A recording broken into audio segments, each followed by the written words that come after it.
Let me just say, first of all, it's such a privilege to be here. It was I was so excited to receive this invitation from Professor Rumla Gobodo-Madikizela to speak with you today. Attending one of Pumla's conferences in Stellenbosch about 3 years ago was really one of the most exciting intellectual experiences I've had in my career. So it's really great to be back in conversation with you and also with Adam and with Adebayo. And it's wonderful to welcome Professor Adebayo to the West Coast of North America as a colleague. And I'm really excited about his new position, that he's in the same time zone as I am, and I look forward to further dialogues with him. I want to also pick up on his land acknowledgement and say that, yes, I too, living in Los Angeles, am on the unceded territory of the Tongva and Gabrielino people. And I think land acknowledgements are insufficient as in terms of what needs to be done, but it's at least a small step and something to remind ourselves about our larger responsibilities. So I appreciate being reminded of that also by you, Adebayo.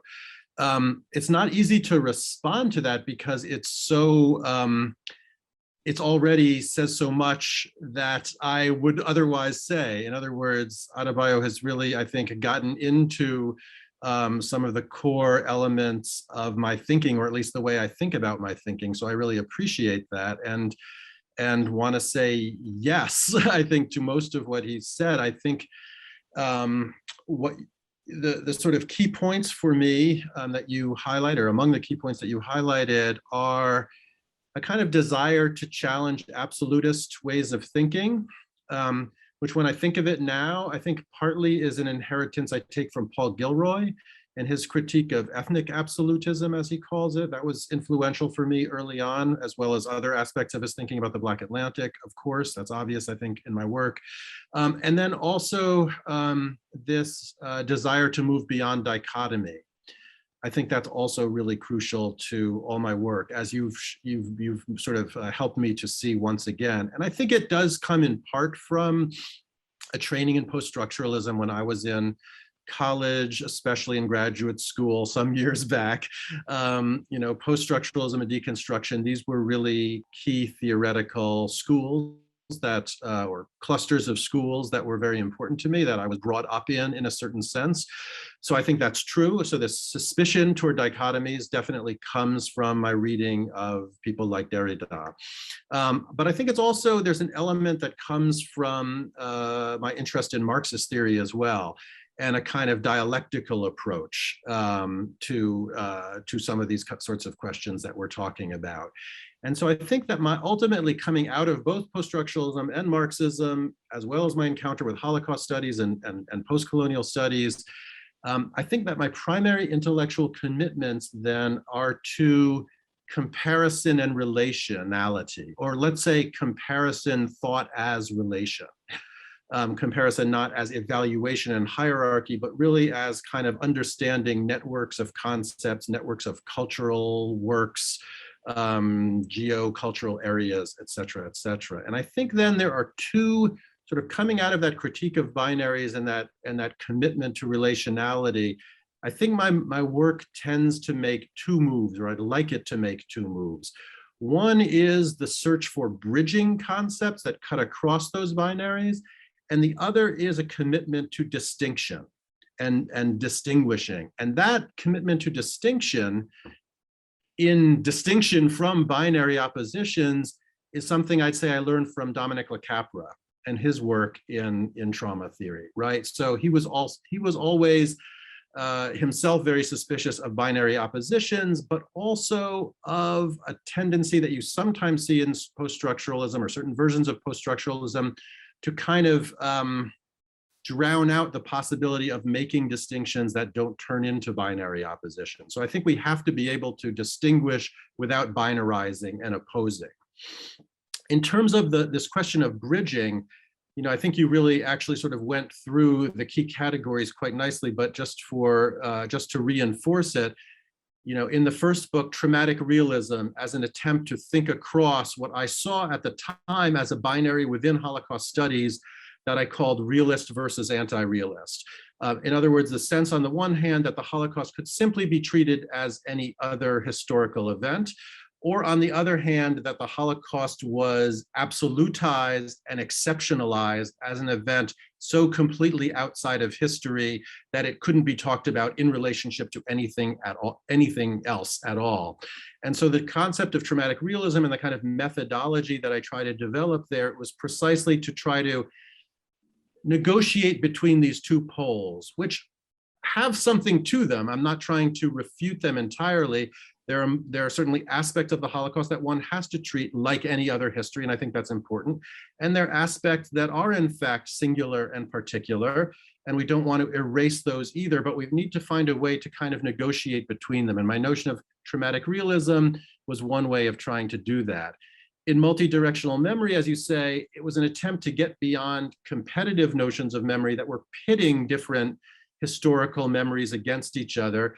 And it was an attempt to find a logic for thinking about memory that went beyond the logic of the zero-sum game, the either-or logic that Adebayo mentioned. So multi-directional memory was a way of sort of getting in between and thinking about the relationality of what we usually think of as completely separate and autonomous memory traditions, and trying to show that in fact, they have emerged dialogically in conversation and sometimes conflict with each other, but in any case, in relationality, right, in relation to each other. And then finally, in the implicated subject, going beyond the binary of victims and perpetrators, it doesn't mean, I think this is really important, it doesn't mean blurring the distinction between victims and perpetrators. I think that absolutely perpetrators have to be held accountable. However, we want to conceive of accountability, and Pumla's work has forced me to think seriously about that, of course. And of course, victims need to be honored. They need justice. They need healing in certain situations. They certainly need solidarity, right, and empathy in various ways. So in calling us to move beyond the binary of victims and perpetrators, I'm not trying to ignore the necessity of holding on to those categories, but saying that we've been lacking a third category, for which the bystander was a weak substitute. And that's what I call the implicated subject. And the implicated subject, I would not locate, spatially precisely between victims and perpetrators. It's rather in proximity to perpetration, but yet not perpetration, right? It's, in other words, those who enable, perpetuate, benefit from acts of perpetration, acts of violence, systems of exploitation and inequality, without being ones we could legally or even conceptually really call perpetrators. So all of those terms, traumatic realism, multidirectional memory, the implicated subject, were, I think, maybe in different ways, and that would require going more in depth, in different ways, trying to bridge between and across different binary oppositions. When maybe turn a little bit more specifically to the question of trauma studies, and try to talk a little bit about how I saw my intervention there, especially back in the earlier years of the emergence of post-colonial trauma studies, what you call the skeptical embrace. I think that's a pretty good term for it. It was meant to be an insider and sympathetic critique, I suppose. And I learned a lot from that post-colonial turn in trauma studies. I think you very clearly don't see it in traumatic realism.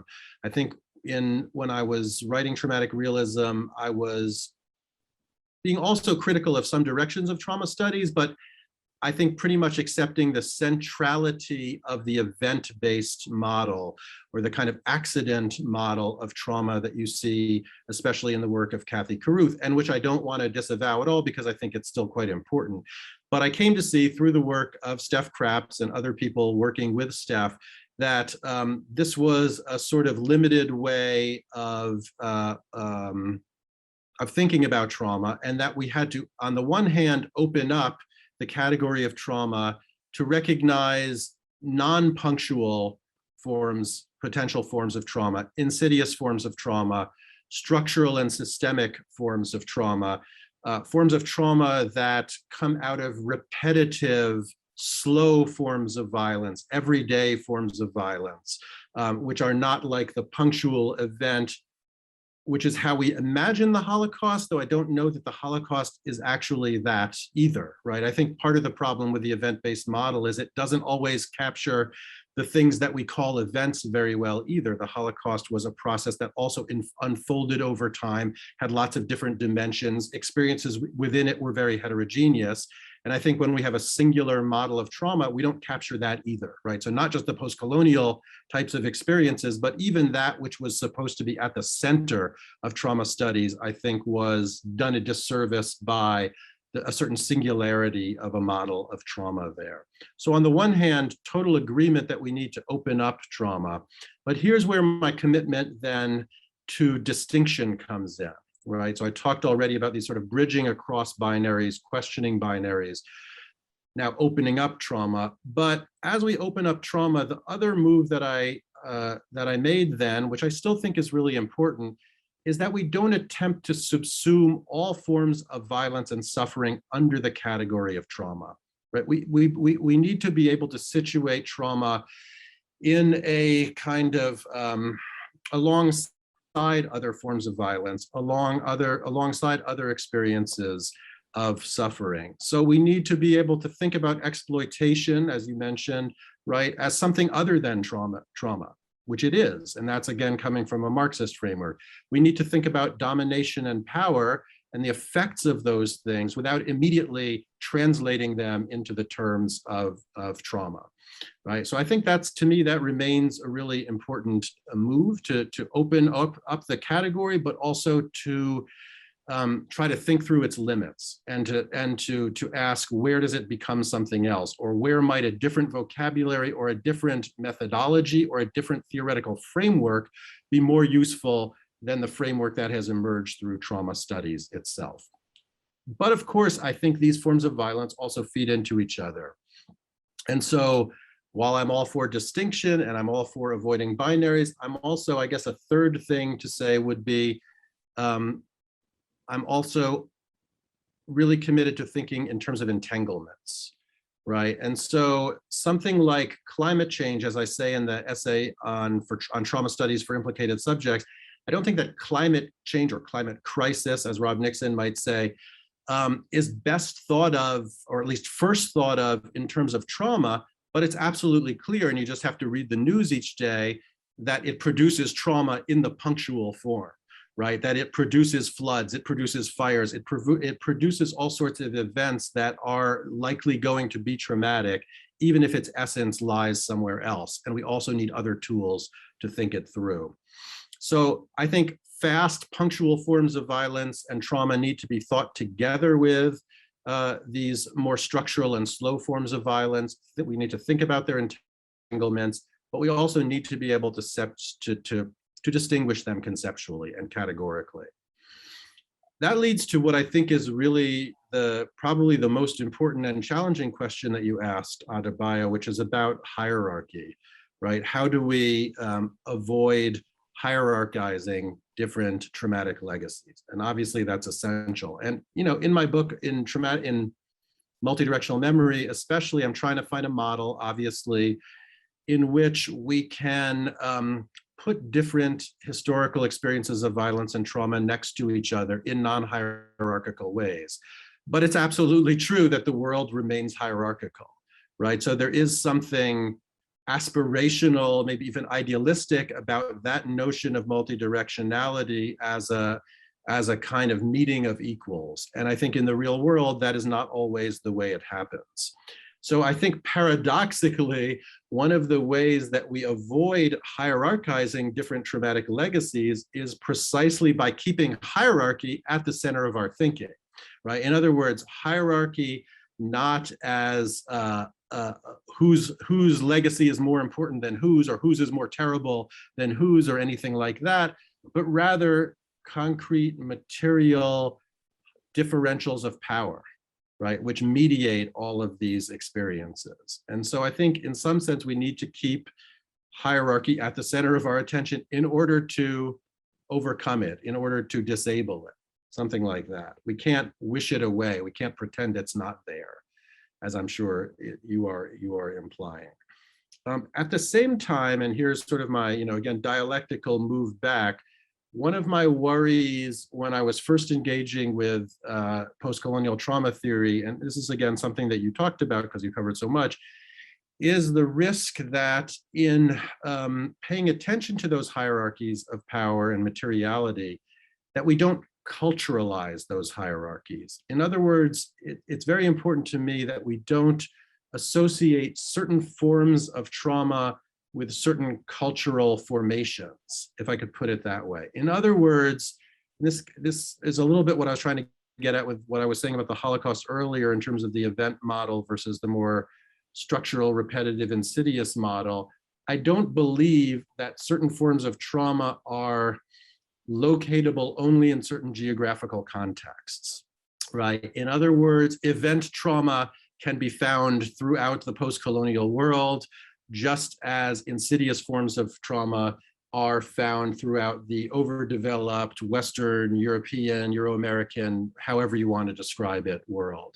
So I think I'm wary of essentializing, I suppose, different forms of trauma and sort of sticking them to different essentialized cultural identities, if I could put it that way. So we need to be able to think about material differences and power without reifying cultural formations. Maybe I can put it that way. And within that, yes, I mean, the concept of the West has always been troubling to me because it seems to me that precisely it risks culturalizing what are really material differences. And I would want to talk more about the material differences and less about the culturalization of them. So in a sense, and I think we've kind of moved away, it seems to me, from the East-West binary towards something more like the global North, global South. And to me, that's already an important move because that to me is cannot be culturalized in the same way. It's talking about hierarchies of power, right? It's talking about material hierarchies. So I think that's already a productive way of reframing the question to move from East-West to something like North-South. You know, maybe we could talk more about that.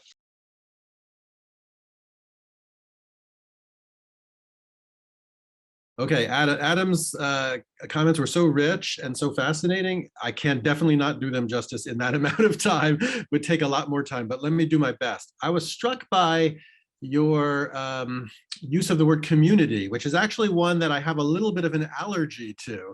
And I think that I would prefer something more like collectives, think in terms of collectives.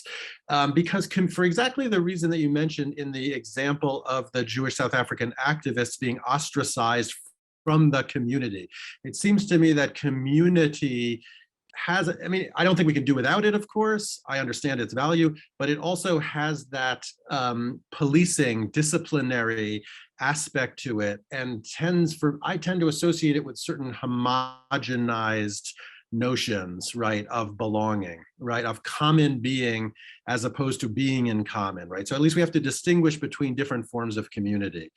Jean-Luc Nancy made that distinction. He just died yesterday. So in honor of his memory, I'm for being in common, but not common being, I guess I would say.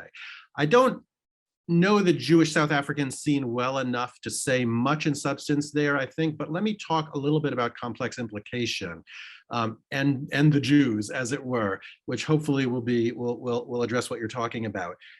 So implication is the notion that there are many of us at many points who enable and perpetuate violence or benefit from it without being perpetrators. Complex implication is the recognition that being an implicated subject is a subject position. It's not an essential identity. It's one of many possible identities that are historically determined and shifting. So many people, maybe all people, possess lines of connection both to histories of victimization and to histories of perpetration, even when they are not themselves perpetrators. So many of us are complexly situated, as I like to describe it. I think for me, this is one of the most important concepts in the book. And it's important because it allows us a certain kind of conceptual nuance to hold together two things that, you know, seem like they're coming from separate worlds.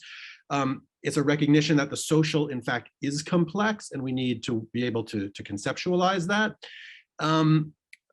But also, I think and this gets to another aspect of what you're saying, I think it's useful in activist spheres or right in real world spheres as well, rhetorically and strategically, to be able to talk about complex implication. And here it is very much connected to the autobiographical dimension of this work, which is to think through my position as a white Jewish American in relationship to histories of race and oppression, both in the US and let's say in the Israeli-Palestinian context. And so I think that when we think about Jews in the US and also in South Africa, and I think in a lot of other places as well, we kind of need to be able to hold two things together at the same time.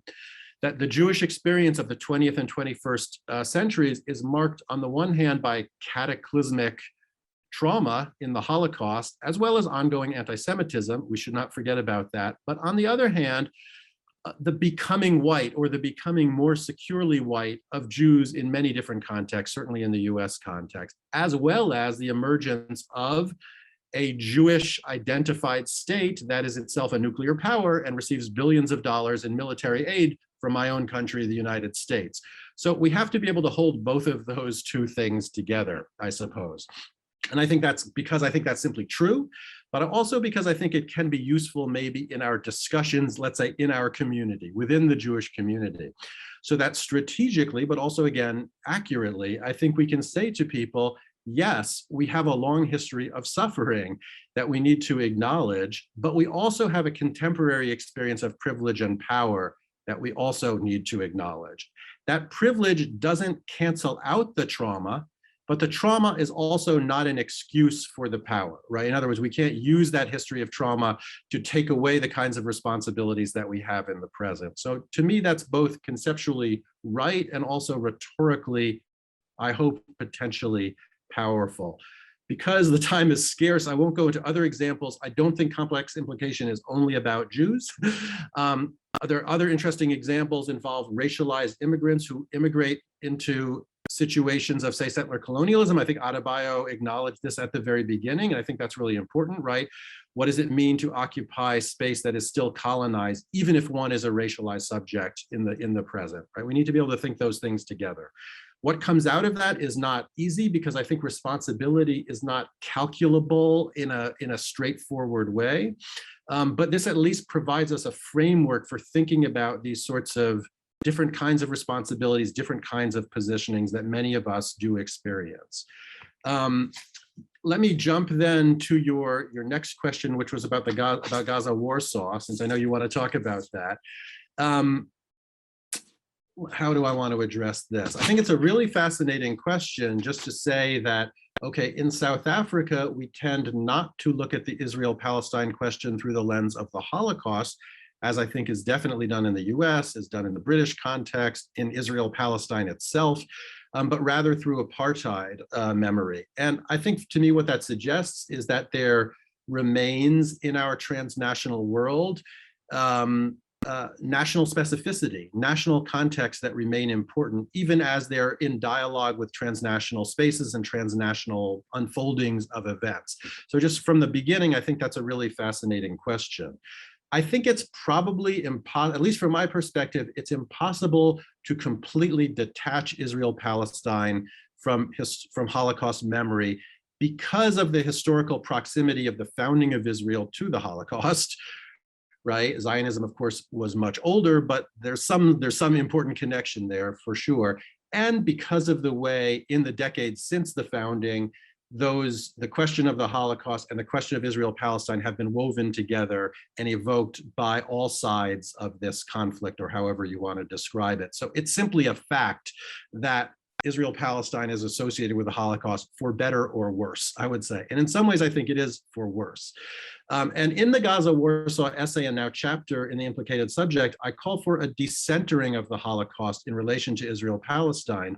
And I guess what I would say is I think the apartheid framework is a useful way of from my perspective, is a useful way of decentering the Holocaust as the go-to reference for thinking about that particular very traumatic situation in Israel-Palestine. I think that the Holocaust frame tends to misdescribe the Palestinian condition, and because it tends toward a kind of absolutism, which I think is not that useful for thinking about political transformation and reconciliation. And I think actually that apartheid is, for me at least, apartheid is both a better description for the facts on the ground, and now we have the B'Tselem report and the Human Rights Watch report that kind of use that vocabulary specifically. But not only that, to me, and I don't know how this will sound for a South African audience, to me, it's a more hopeful framing, actually, to talk about the situation as apartheid as opposed to Holocaust, because it suggests a model, it suggests a possibility for a reconfiguration of society beyond apartheid, right? As however imperfectly that's been done in South Africa, there's something there that's very important in terms of political transformation that I think a Holocaust-based model does not really give us. And maybe that takes me, if I can do one more minute, Phumla, take me to your last question about possibility and optimism. I think I do use the word optimism in multidirectional memory, and I've sometimes been castigated for that. I think that it's a non-naive optimism that I'm talking about. And in that sense, it's closer to what my colleague Anne Rigney calls hope. And she makes an important distinction between hope and optimism. And I think that this is really more the direction that I'm thinking about. So she talks about hope as having an anticipatory logic, one that's not based on inevitability, but on mere possibility. Right? So it's life-affirming and future-oriented in a minimalist way. Here I'm quoting Anne Rigney. And for me, that is a nice way of describing the kind of positive vision that I would want to take out from the very dark kinds of materials that all of us are interested in and working on. And for me, as you've already indicated, and as Adebayo indicated earlier, the hopeful logic is expressed in solidarity. And just for my very last sentence, I'll say that for me, solidarity is most interestingly thought of as what I call long distance solidarity or differentiated solidarity. That is solidarity that does not pass through identification and the assumption of sameness, but is able to grasp difference and to try to bridge across it, right? While recognizing hierarchies of power and all of that. But it doesn't come organically or naturally, it has to be built and forged. And it's in that forging of solidarity that also transforms our identities that I would find some sense of hope and some sense of possibility for moving beyond traumatic scenarios. So we have some questions here, and I'm going to read 3 of the questions, and then we'll see how it goes. The last 2 questions are sort of like comments, but they also need to be stated. So the first one is from Fanny Detroit, and he says, how does the non-binary approach to memory make explicit its respect and acknowledgement of the horror and harm suffered by the victim?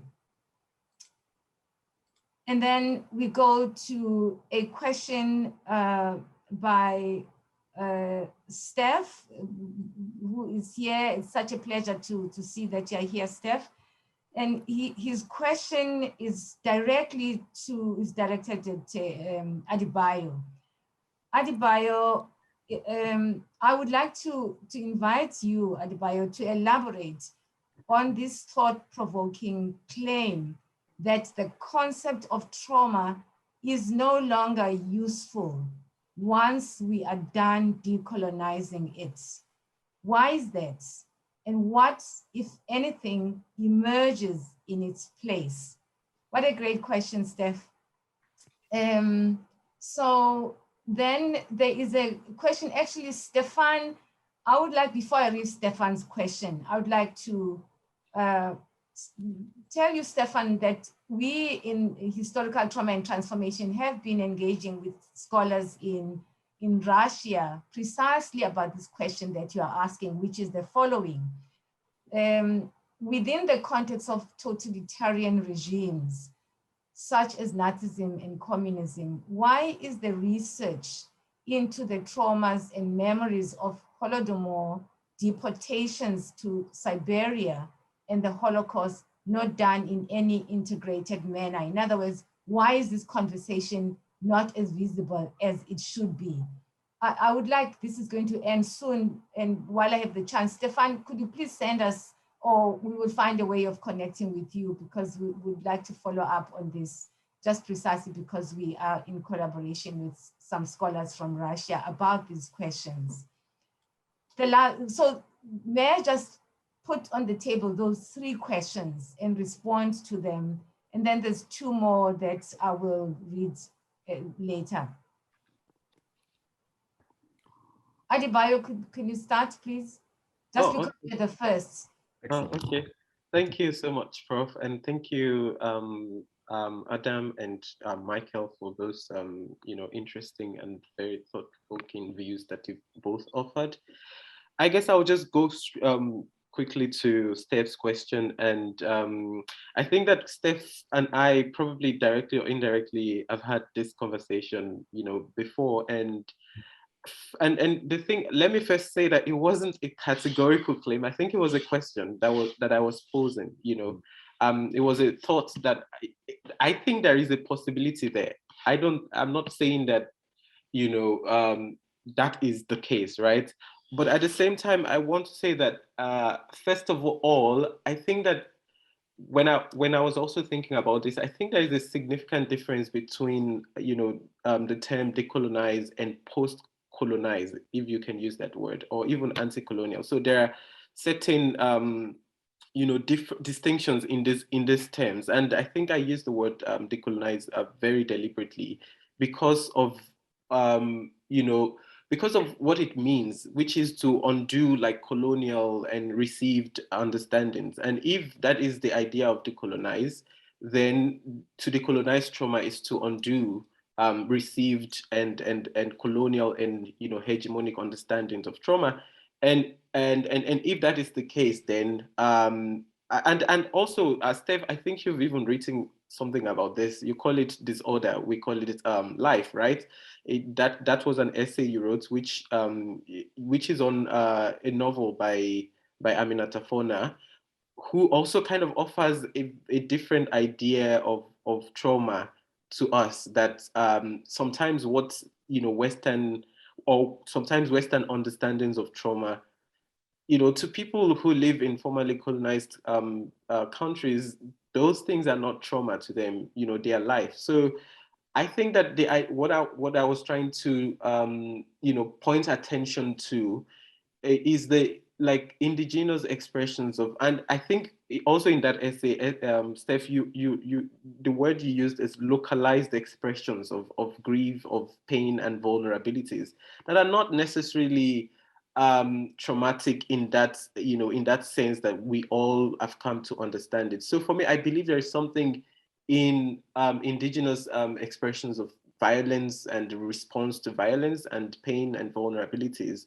that are not necessarily and also I should just mention this, that even in our idea of post-colonial trauma, I think that, or in our articulations of post-colonial trauma theory, I think that there might be also something even colonial in our articulations of post-colonial trauma theory. For example, I think that people who inhabit the colonies or formerly colonized countries, do not have, like, there is a sense in which they have been silenced, in the articulations of post-colonial trauma, if that makes sense. So even within post-colonial trauma itself, there is some sort of something colonial going on there, but what I'm trying to drive at by the idea of decolonized trauma is that by the time we are done undoing colonial understandings, would be able to come, and that is what I'm very, very curious about. That is what I want to see, localized, to use Steph's word, and indigenous expressions of pain, violence, vulnerability, atrocities that are not necessarily in the way we understand trauma. And I would also love to hear, if possible, or maybe we can have this conversation after, Steph's thoughts, because I know that these are questions that you also I've been, writing about and thinking about. Yeah.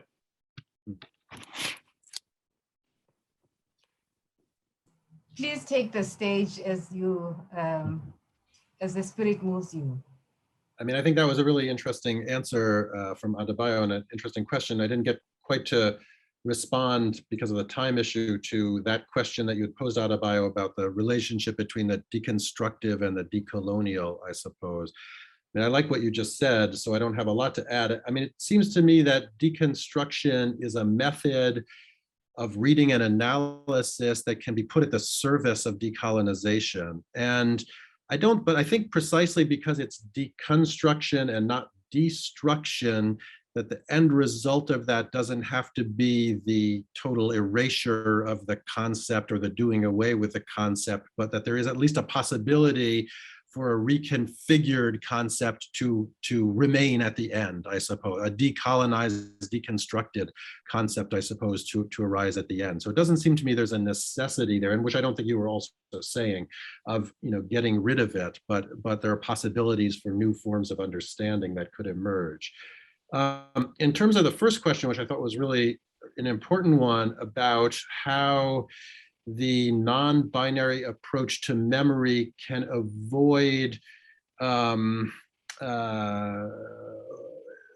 papering over the kinds of explicit forms of suffering by victims, if that's close to what the question was. I mean, there are no guarantees that any model is going to do what we want it to do. So I certainly don't think the more binary model necessarily will avoid some of those pitfalls either. I guess for my own perspective, this multi-directional model allows us to do two things simultaneously, which I think are valuable, which is to link together different histories of suffering, but also to mark their differences, right? And that again, this commonality and difference can coexist in a model of relationality. That's how I think about relationality, I suppose. And to me, that is a way of honoring victim experiences, to say, yes, of course, there is something specific and unique to each experience of trauma, but we can also imagine forms of solidarity that link what you experience to what someone else far away or at a different moment in time might have experienced as well. And when you read a lot of literature of trauma by survivors of it or others closely involved, I mean, you do see certain patterns, you do see certain commonalities. I think it's important not to erase the differences, to mark the differences, but not to ignore these kinds of patterns and commonalities as well. So I think that's, along with the localized that Steph and Adebayo have been talking about, the connective and the relational are for me quite important. I don't have a lot to say about the last question. I think it's a good question too. Why do certain experiences, even proximate experiences, not get addressed to the extent we would like them to, or that they should be? I think there are always a lot of different answers involving politics and power and all of this sort of thing. Again, for me, the question is not, can we talk about these things together, say the Holodomor and the Holocaust, but really, how do we talk about them together? So, for example, in the 1980s, there was a huge controversy in Germany, the Historikerstreit, the historians' debate, which was prompted by relativizing moves by right-wing German historians trying to take responsibility away from Germany for the Holocaust by saying, well, Stalin did all of this first. And in fact, what the Nazis did was sort of a response to Stalin. The problem wasn't trying to think Stalinist violence and Nazi violence together. The problem was how that was done and why it was done, and the fact that it was done in order to minimize German responsibility, as opposed to think about, here are these two events that both deserve some sort of consideration. So for me, it's the how and the why, not whether or not it can be done, but there are also all these obviously mundane questions of power and access and all sorts of other things that influence what gets talked about and what doesn't, no doubt. So the next question, there's quite a few more that are coming up actually. But let me start with Lerato. Lerato Machetela is part of the trauma studies group. Now, I should mention that Lerato is a PhD student studying, her thesis is on transgenerational transmission of trauma in one of the most impoverished areas. She's completing a thesis in this area. My question is whether the re-articulation or material afterlife can be viewed through the lens of renewal of the trauma transmitted, or if it suggests a continuous yearning for affirmation for the atrocities experienced through reenactment.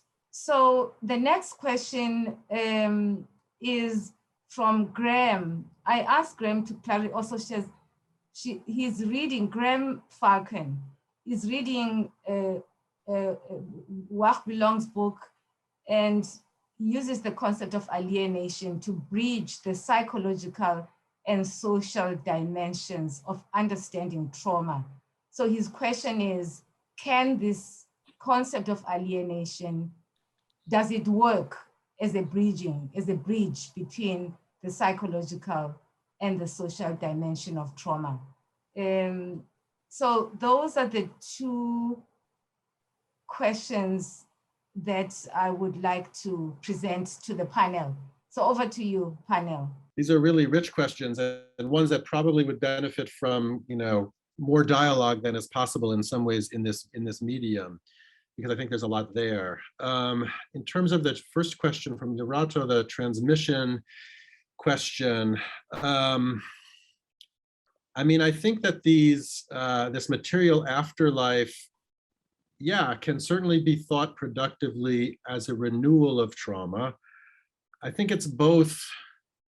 I think maybe what is so powerful about it, I mean that in a powerfully negative, in a sense, about that kind of material afterlife, is it's both a carrying on and a repetition of a past trauma and a new form of trauma at the same time, right? In other words, the, let's say police violence in the US against Black people is both a kind of repetition of earlier forms of violence, and of course, a new event each time, right? A new phenomena each time.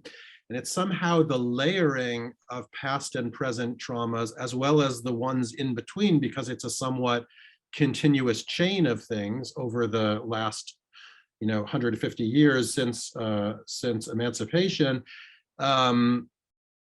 There's something about that repetition and continuity and renewal that I think is really important to think about and to think through. And I guess here for me distinguishes it very much from, let's say, a post-Holocaust trauma, where I think in some sense the event is over. It lives on, certainly for survivors, it lives on in all sorts of ways, in memory, etc. But it's a very different situation than when you're talking about the way that the afterlife of slavery, for example, in the US. Whether there's also a constant yearning for affirmation, here's where I'm not entirely sure what you're getting at, but I think, yes, probably, let me take one attempt at it. The failures of recognition of the earlier traumas themselves also become traumatic. So there is a yearning for recognition of those earlier traumas that then gets renewed, gets reproduced in the ongoing traumas of the present. And again, it adds yet another layer, I suppose, to what we're talking about. And so I think something like moves for reparations, again, if I'm understanding you correctly, would be an expression of that kind of yearning for an affirmation, for, if you mean by affirmation, a kind of recognition of those traumas and their ongoing impact in the present. That would be an example, I think, of that kind of yearning. So it's a complicated question, though, and I'm sure that I'm missing aspects of it and maybe have misunderstood it. In terms of the alienation question, I think that's quite interesting that there are these terms that that work nicely across both sort of social analysis and more psychological analysis. And alienation would be one of them that you can find both in a Marxist context, and let's say in psychology or psychoanalysis. So I think it has a kind of potential there, but I have to admit it's not a term that I've worked with a lot, and so I don't feel like I can really contribute anything too valuable there. But maybe one of my colleagues on the panel would like to speak to that. I have been thinking, if I may, Prof, I think that I might have even another question for Michael from the conversations that we've had. And I think that you've already addressed the question, but it's just, I am trying to understand how we can, I think there's maybe I just want you to agree with me that there is because you are not saying that we cannot compare, right? You're saying that there are alternative ways of comparing, traumatic histories. And I really think that there is a way that we can be particular. We can look for cultural and historical, specificities for this context, African in an African context, for example, without falling into the traps of essentialization. And that's what I'm trying to deal with in my head. How can we do that? Because I do believe that there are so many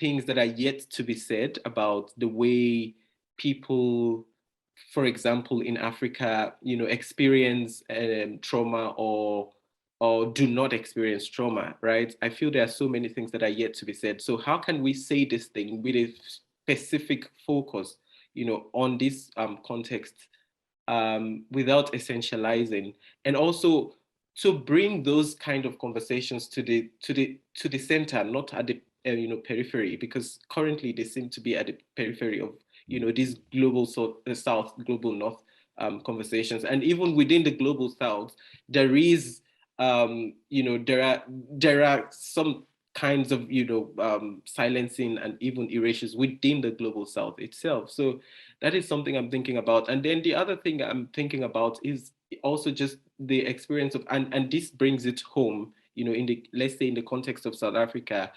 the experience of freedom, how the idea of freedom, in a way, in a very simplistic way, kind of means that, we have overcome our trauma, right? That's in a simplistic way, but then there is there is a trauma that comes with freedom itself, and that trauma does not necessarily it's not necessarily referring to the the kind of trauma that you experience during oppression, but just the idea of freedom itself. There's something traumatic about that, and I'm actually thinking that in the relation of in relations to some of the things that have recently happened in South Africa, some of the political chaos and which I did experience a little bit before escaping to this place. So so I'm thinking about the idea of trauma and freedom, and also just how it is important to think about trauma in an African context without essentializing, how it is important not just to, I mean, yeah, solidarity, seeking solidarity, expressing solidarity is very important, but at the same time, before we get to that point of solidarity, we also need to express and think about and look into some of the ways in which we have suffered, and those sufferings have not yet been articulated in the way that they're supposed to. Yeah. Graham, I haven't read the book that you're referring to, but in psychoanalytic terms, when the word alienation is used, it's alienation when the subject is alienated from the self, doesn't recognize the self, or as the description goes, the recognition occurs when it's referenced in terms of the other. So the other must recognize in order for the self to recognize the self.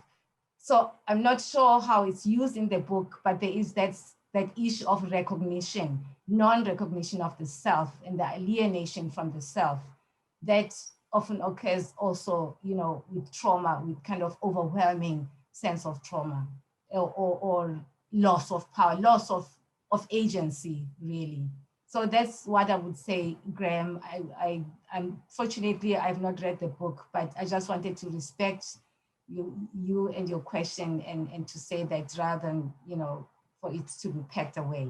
Okay, Michael, you will have the last words, Michael. Okay. Thank you, Rumla, and thank you for that answer. That was interesting. Yeah, I mean, I do agree with you, Adebayo. Of course, I agree with you. And I guess, when I say that, my commitments are to comparison as relationality, these are, of course, my commitments.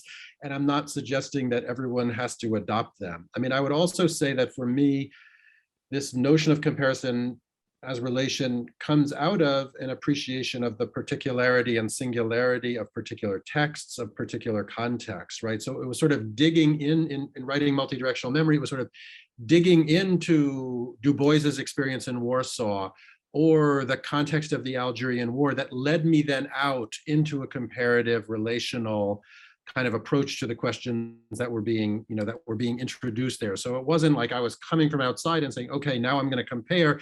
It's by going through the singular and the particular, I think, that you can sometimes come out with the comparative. But again, that's what I do. That's what I'm interested in. I'm not saying that everyone needs to do that.